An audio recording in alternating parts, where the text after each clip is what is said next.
오늘 성경 말씀은 이사야서 2장 1절로 5절입니다. 아모스의 아들 이사야가 받은 바 유다와 예루살렘에 관한 말씀이라. 말일에 여호와의 전에 산이 모든 산 꼭대기에 굳게 설 것이요 모든 작은 산 위에 뛰어나리니 만방이 그리로 모여들 것이라. 많은 백성이 가며 이르기를 오라 우리가 여호와의 산에 오르며 야곱의 하나님의 전에 이르자. 그가 그의 길을 우리에게 가르치실 것이라. 우리가 그 길로 행하리라 하리니 이는 율법이 시온에서부터 나올 것이요 여호와의 말씀이 예루살렘에서부터 나올 것임이니라. 그가 열방 사이에 판단하시며 많은 백성을 판결하시리니 무리가 그들의 칼을 쳐서 보습을 만들고 그들의 창을 쳐서 낫을 만들 것이며 이 나라와 저 나라가 다시는 칼을 들고 서로 치지 아니하며 다시는 전쟁을 연습하지 아니하리라. 야곱 족속아 우리가 여호와의 빛에 행하자. 아멘. 믿음의 형제자매 여러분, 오늘은 대림절입니다. 대림절이라고 하는 교회 절기는 이제 성탄절이 오기 4주 전부터 해서 성탄절을 기대하고 또 다시 재림주로 오실 주님을 바라보는 절기가 바로 이 대림절입니다. 그래서 강단보와 제가 스토를 자주색으로 한 것은 이것이 원래 왕의 색깔입니다. 그래서 왕으로 오실 주님을 우리가 맞이하고 고대합니다. 이런 고백이 있는 절기가 바로 이 대림절이고 또 색깔을 그렇게 기념하고 있습니다. 특별히 초대교회 성도들은 예배를 마치고 마지막 집에 돌아갈 때 항상 이렇게 외쳤다고 합니다. 마라나타 주 예수여 속히 오시옵소서. 그런데 오늘날 많은 이들이 이 신앙을 잃어버렸어요. 왜냐하면 현세적인 복, 현세에서 무엇인가를 해야 될 것, 그것만에 자꾸 멈춰져 있는 것 같아서 무척 안타깝기는 합니다. 그래서 우리가 회복해야 될 신앙은 종말론적 신앙을 회복해야만 합니다. 그런 의미에서 우리가 주변 분들에게 이렇게 인사하시면 좋겠습니다. 주님께서 속히 오실 줄을 믿읍시다. 이렇게 한번 인사할까요? 주님께서 속히 오실 줄을 믿읍시다. 주님께서 속히 오실 줄을 믿으십시다. 많은 사람들이 예수님이 안 올 것처럼, 내 때는 안 올 것처럼 이렇게 살아갑니다. 그리고 내 시간이 영원할 것처럼 살아가는데 주님께서는 말씀대로 아무도 모르는 사이에 우리 표현을 하면 쥐도 새도 모르게 주님이 오십니다. 그래서 언제 오실지 모르기 때문에 항상 준비된 신앙으로 우리가 서가야 됨을 우리가 기억할 필요가 있겠습니다.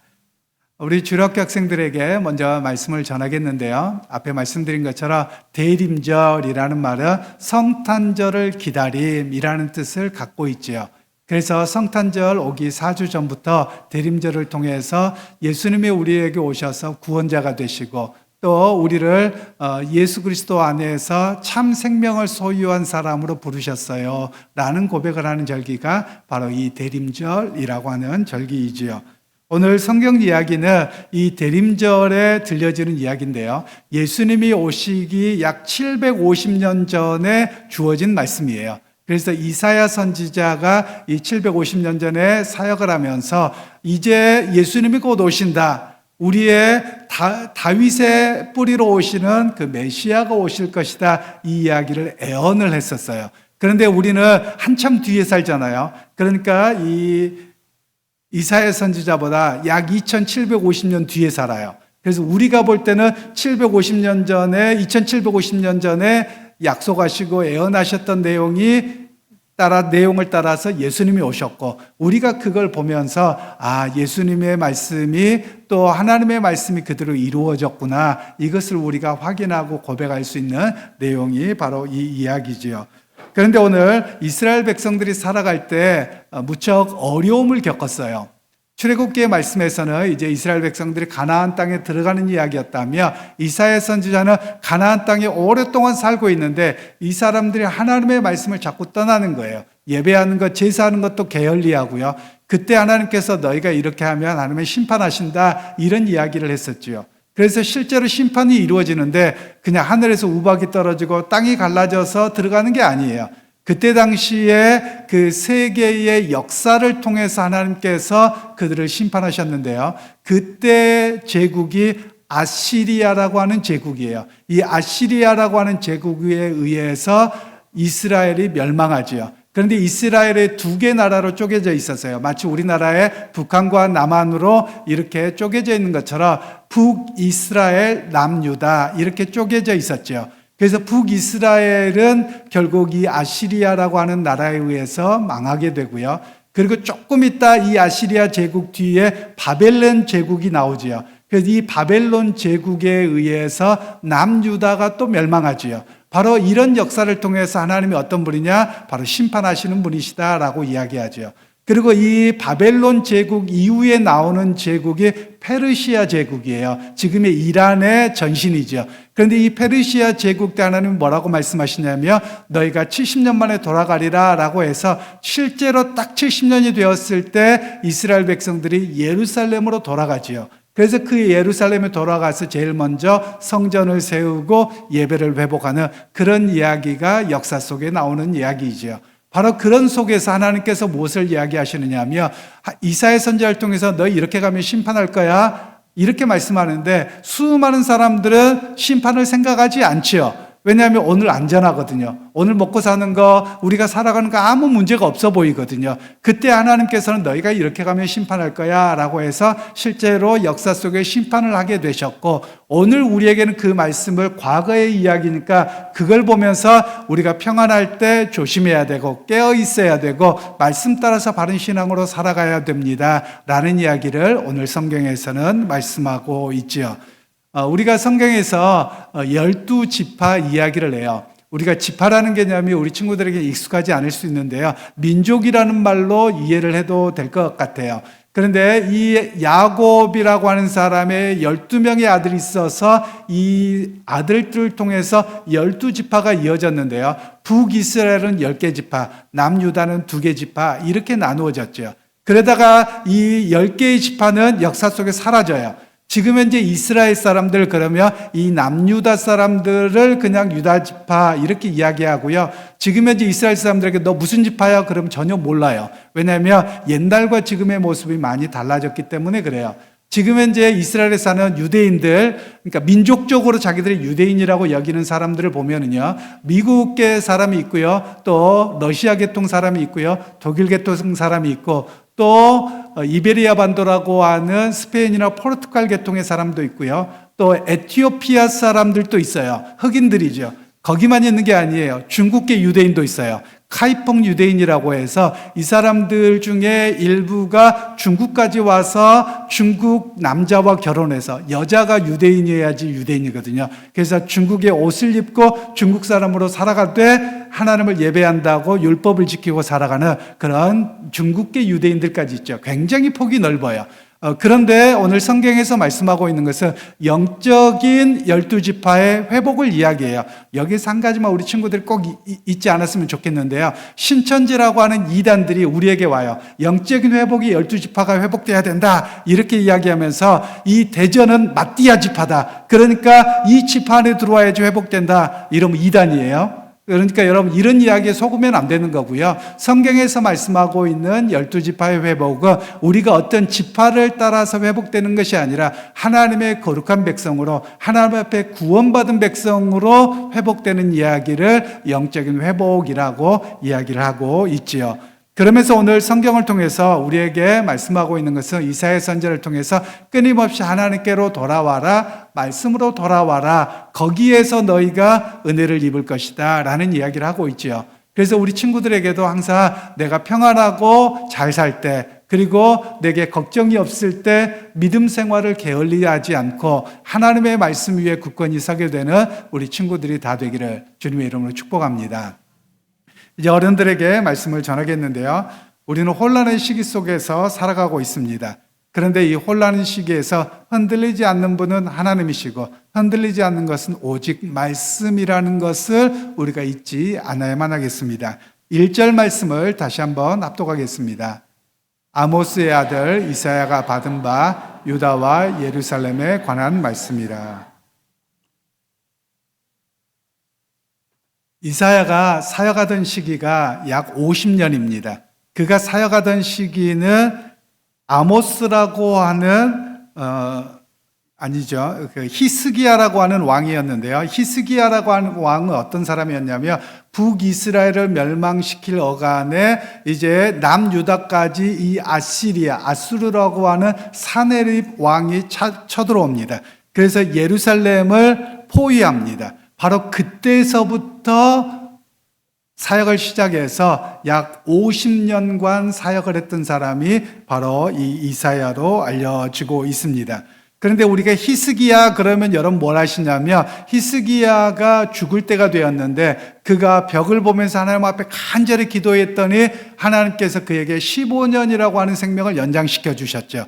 그래서 그때 징표로 무엇을 줄까 그럴 때 하나님 시간이 거꾸로 가게 해주세요. 그래서 해시계가 15도가 뒤로 넘어간 그런 이야기를 우리가 알고 있을 거예요. 바로 그런 당시에 이사야 선지자가 활동했다 이렇게 이해하시면 좋겠습니다.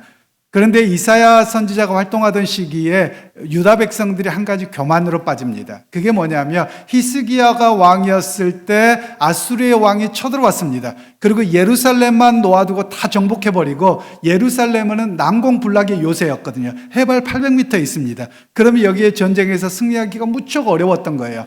그런데 갑자기 그 안에서 사네립이 죽고 문제가 생겼습니다. 그래서 이 아수르 제국이 무너지게 되는데 이때 물러나요. 그랬더니 히스기야와 이스라엘 백성들, 유다 백성은 야 하나님이 이기게 하셨다. 우리가 성전이 있으니까 절대 안 무너져 막 이런 이야기를 하게 됐거든요. 그때 이사야 선지자는 아니다. 너네 그 작은 승리로 인해서 교만하지 마라. 하나님께서 우리에게 회개의 기회를 주셨는데 왜 너희는 교만하느냐 이런 이야기를 말씀하고 있다라는 겁니다. 그래서 오늘 우리도 기억할 필요가 있습니다. 우리가 어떤 작은 은혜를 경험하고 성공을 경험했을 때 교만하지 않아야 된다라는 겁니다. 우리는 조그만 어떤 역사를 경험하고 나면 교만하고 다 누가 했어요? 거봐, 내가 괜찮은 사람이야. 힘들고 어려울 때는 하나님 도와주세요 이랬다가 다 이기고 나면 다 누가 잘나서 그래요? 내가 잘나서 그래요. 이런 모습으로 넘어지는 겁니다. 바로 그런 모습에 대해서 하나님은 경고하고 계시면서 너희가 항상 잊지 않아야 될 것은 하나님의 역사였고 하나님의 은혜였다라는 것을 잊지 않도록 우리에게 하시는 말씀입니다. 그래서 우리가 해야 될 일이 있죠. 그건 뭐냐면 주님 내가 믿습니다. 주님 내가 당신을 믿습니다. 주님 내가 당신의 역사를 기대하고 믿습니다. 이 신앙에서 흔들리지 않도록 우리에게 말씀하고 계시는 겁니다. 그리고 이제 두 번째로 믿음의 사람이 있어야 될 것은 항상 하나님의 회복해 하시는 역사를 기대할 줄 알아야 된다라고 말씀하고 있는데요. 2절로 3절 말씀을 다시 한번 합독합니다. 말일에 여호와의 전에 산이 모든 산꼭대기에 굳게 설 것이요 모든 작은 산 위에 뛰어나리니 만방이 그리로 모여들 것이라.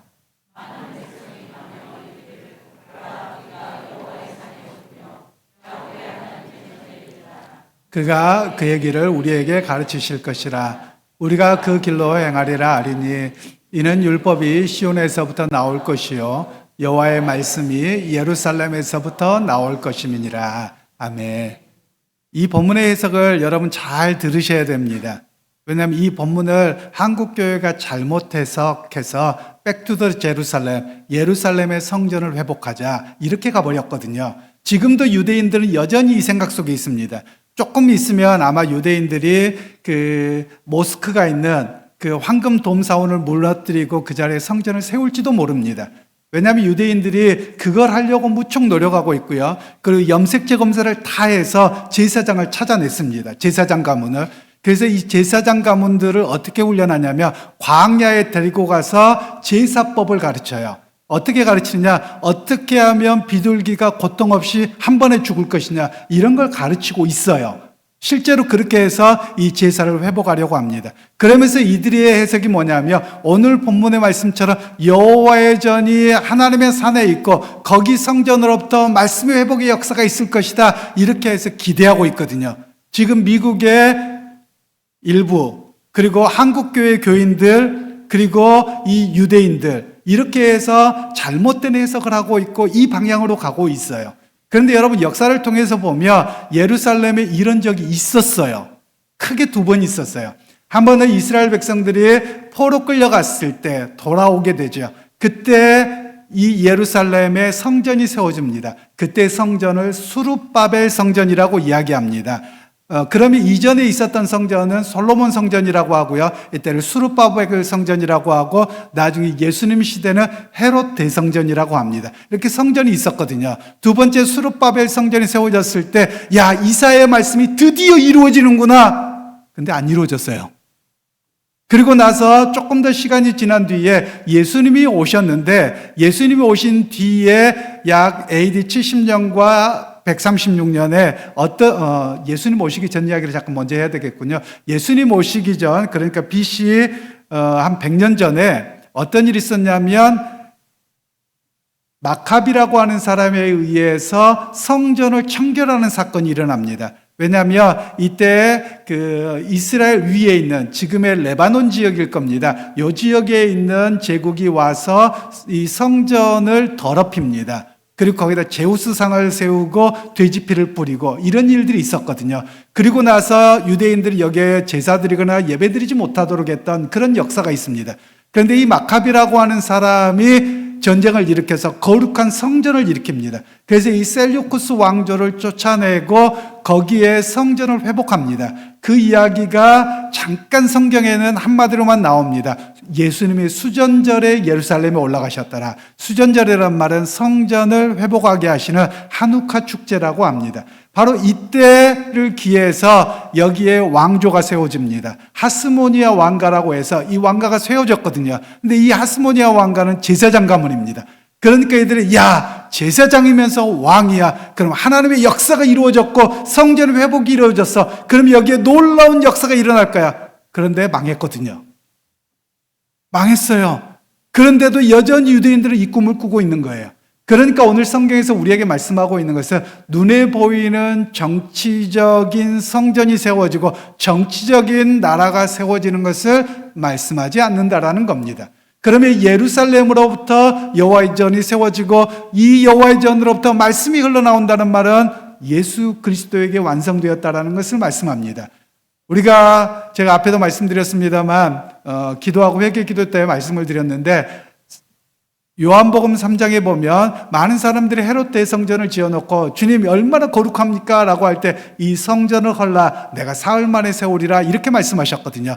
그러니까 예수님께서 당신이 성전이고 눈에 보이는 성전은 예수님을 가리킬 뿐이라는 거예요. 모형이라는 거예요. 예표라는 거예요. 그래서 예수님께서 오셔서 그 자리에 성전을 허물 것이라고 해서 역사에서 AD 70년에 성전이 무너집니다. 그리고 더 이상 성전이 세워지지 않거든요. 그러고 나서 어떤 역사가 있었느냐? 사도행전 2장에 예수를 믿는 사람들이 마가의 다락방에 모였는데 그때 성령께서 불의 혀같이 사람들에게 임합니다. 그때를 가리켜서 뭐라고 이야기하느냐? 교회라고 말합니다. 그런데 이 교회라고 하는 의미가 어떤 의미를 가지고 있냐면 즉 너희가 교회로 모였는데 너희가 성전이다라고 말씀하고 계시는 겁니다.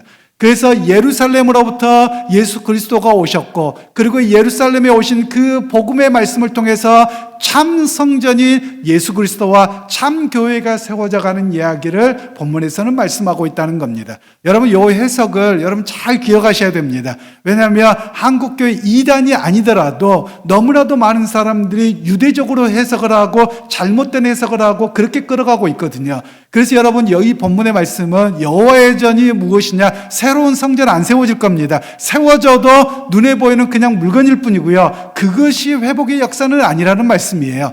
오직 참 회복은 누구에게서 이루어지느냐? 오직 예수 그리스도와 그리고 오늘날 교회를 통한 참 회복의 역사가 있다는 사실을 우리에게 말씀을 하고 있습니다.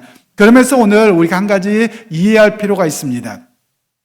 이사야 선지자가 바라볼 때는 예수님이 오시는 사건, 성전이 무너지는 사건은 다 미래적인 사건이에요. 그리고 완전한 하나님의 나라가 이루어질 것도 완전한 미래의 사건입니다.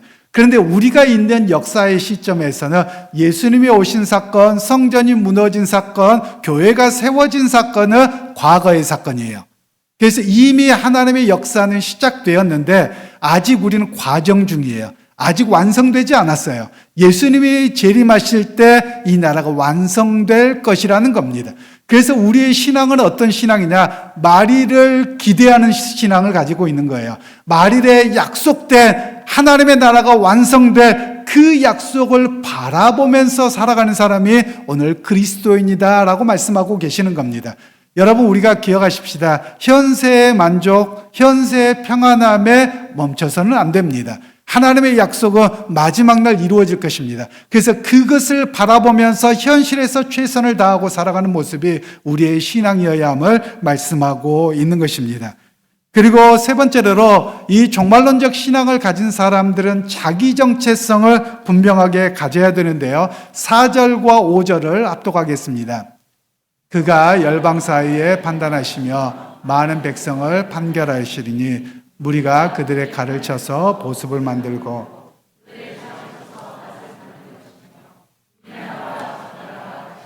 칼을 들고 서로 치지 아니하며 다시는 전쟁을 연습하지 아니하리라. 야곱 족속아 오라, 우리가 여호와의 빛에 행하자. 아멘. 우리가 이 본문의 말씀을 보면 전쟁이 끝나고 평화가 올 것을 이야기합니다. 역사 속에 잠깐의 평화가 있었는데요. 실제로 지금 우리가 살아가는 이 시대가 최고의 평화 시대라고 역사학자들은 이야기합니다. 물론 국지적인 전쟁은 있었어요. 그러나 제국과 제국, 강대국이 붙어서 세계 전체를 소용돌이로 몰아치는 이런 시대가 있었는데요. 가장 지금 없는 시대가, 가장 긴 기간 동안 없는 시대가 지금 저나 여러분이 살고 있는 시대라고 이야기합니다. 역사적으로 보면 1989년에 동독과 서독이 통일하게 됐습니다. 그때 유럽에 평화가 찾아왔습니다. 그리고 1991년에 소련이 무너지면서 전 세계에 평화가 찾아왔습니다. 그러면서 사람들이 생각했던 게 뭐냐면, 야, 하나님의 약속의 말씀이 이루어지나? 이런 생각을 했던 것이거든요. 그런데 최근에 2020년부터 보면 극우가 득세합니다. 미국에도 극우가 득세해서 결국 대통령이 나오고 그것을 통해서 전쟁을 부추기고 무역전쟁을 일으키고 갈등 구조가 갈수록 첨예해져 가거든요. 그러면 이때 시한부 종말론자들, 사실 우리는 종말론자들이 맞거든요. 그런데 우리는 시한부 종말론은 아니에요. 시한부 종말론은 언제냐면 1991년에 다미성교회라고 있었습니다. 다가올 미래를 준비하라. 뭐 이래가지고요. 언제 1991년 몇 월 달에 예수님 오신다더라 이랬단 말이에요. 그런데 그 예언을 받은 친구가 제 동기예요. 그 다미성교회에서 총신대학 신학과를 보냈어요. 그래서 저보다 나이가 어려서 형하고 굉장히 따라다녔거든요. 몰랐어요. 한참 지나고 졸업하고 났더니 얘가 예언을 받았대요. 그래서 다미성교회가 생긴 거래요. 여러분, 이렇게 이단들도요, 총신대학교 보냅니다. 물론 대학원은 안 갔어요. 뭐 어떻게 됐는지 모르겠지만, 여러분, 그런데 다미성교회가 그렇게 무너졌어요. 지금도 역사 속에서는 계속 이런 이야기를 해요. 어떤 이야기를 하냐면 아마겟돈 전쟁이 일어날 거라는 거예요. 아마 우리 친구들 게임을 보면 아마겟돈 전쟁 뭐 이런 이야기를 많이 나올 텐데요. 이 아마겟돈에서 전쟁이 나서 3차 세계대전이 일어나서 세계가 멸망하고 거기에 하나님 나라가 하늘의 성이 땅으로 내려와서 새로운 역사가 일어날 거다. 여러분, 다 이거 잘못된 겁니다. 이 이야기는 다 유대적 관점이고요. 기독교적인 관점은 아닙니다. 바로 이런 역사들에 대한 이야기를 끊임없이 하고 있거든요. 그런데 우리 주님께서 말씀하고 있는 것은 이 땅에 진정한 평화는 없습니다. 이 땅의 진정한 평화는 예수님이 재림하셔서 세계를 멸망시키시고 불로 심판하시고 새로 세우실 나라를 말씀합니다. 그 세우실 나라가 우리의 영혼만 가는 것은 아닙니다. 육체의 부활까지 있을 것인데 그 나라가 어떤 나라인지 성경에서 구체적으로 말씀하고 있지 않아서 사실 잘 모릅니다. 그런데 우리가 기대하는 것은 주님이 오시면 완벽한 하나님 나라, 어느 누구도 흔들지 못할, 그리고 모두가 정말 이곳이 평안하고 최고의 모습입니다 라고 할 만한 그런 평화의 나라가 올 것을 우리가 바라보는 신앙이 우리의 신앙입니다. 그래서 오늘 우리에게 어떤 정체성을 가져야 되느냐? 아브라함이 먼저 신앙의 모델이지요. 신앙의 선구자죠. 그가 어떻게 했냐면 그가 본토 친척 아비집을 떠나서 순례의 길을 갑니다. 그러면서 그를 가리켜서 뭐라고 했냐면 창세기는 잠깐 거류하였더라라고 말씀해요. 거류하다는 말은 정착한 사람이 아니에요. 잠깐 살다가 떠나가는 사람이에요. 그래서 그들을 거류민, 오늘날로 이야기하면 순례자라고 말씀하는 겁니다. 그래서 오늘 우리의 신앙의 정체성은 어떤 사람이냐? 마지막 주님의 완성을 우리가 바라보면서 이 땅에서 믿음의 순례자로 살아가는 것이 우리의 모습이어야 함을 이야기하는 겁니다. 그러기에 믿음의 형제자매 여러분, 대림절 첫 주간을 맞이하면서 나는 하나님의 약속 완성될 것을 바라보는 그런 믿음의 순례자입니다. 이 고백을 잃어버리지 않기를 소원합니다. 믿음의 순례자로서 삶의 자리에서 믿음을 고백하고 또 삶의 자리에서 최선을 다하면서 하나님의 거룩한 백성으로 승리하는 저와 여러분 모두가 되시기를 주님의 이름으로 축원합니다.